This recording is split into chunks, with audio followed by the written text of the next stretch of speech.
Here I'm inside of ZBrush, and as I mentioned before, I really want to show you that you can take stuff from everywhere, from Photoshop, from Illustrator, from ZBrush, any multitude of applications, and create a finished piece of artwork inside of After Effects. Now this is the planet that I created inside of ZBrush, and as you can see, I only painted the part that's going to show.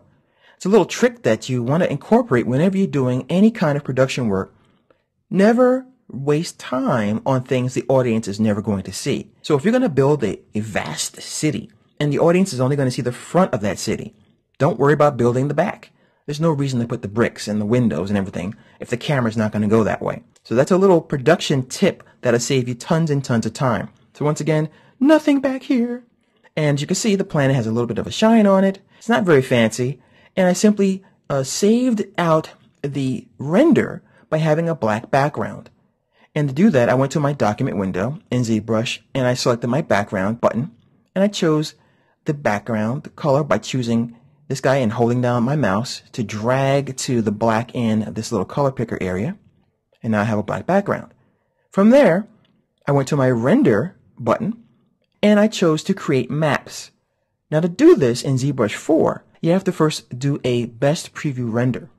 Now once again guys, I apologize for this. This is not a ZBrush 4 course. I just wanted to show you how I created this planet very quickly so you can understand how I generated all this artwork. So the best preview render will illuminate your object with the light you have selected and all the stuff you have on there with your textures and everything and give you a finished render.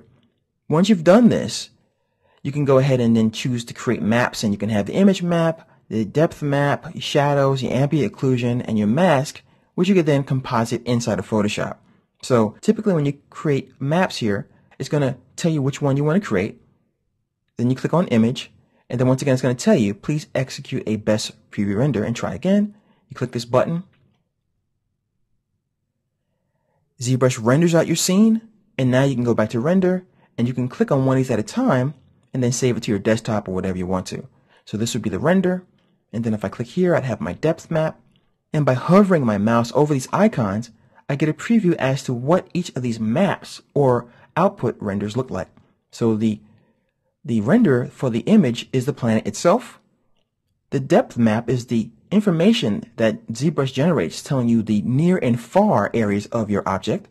As you can see on the outer rims of the planet, it's more gray, indicating that the depth is starting to recede in the background. These are the shadows on the planet. Ambient occlusion, or AO, means the dirt, or the things that are in recessed areas that would have more wear and tear, and the things that are on the outside that would be more, well actually the outside would be the areas more affected by wear and tear, and the inside cracks and crevices would have a lot more dirt. And then you have your mask, which is an alpha that simply allows you to punch your planet through the background. So the mask goes around the planet so that everything else will show through. So that is a quick look at how I created the planet.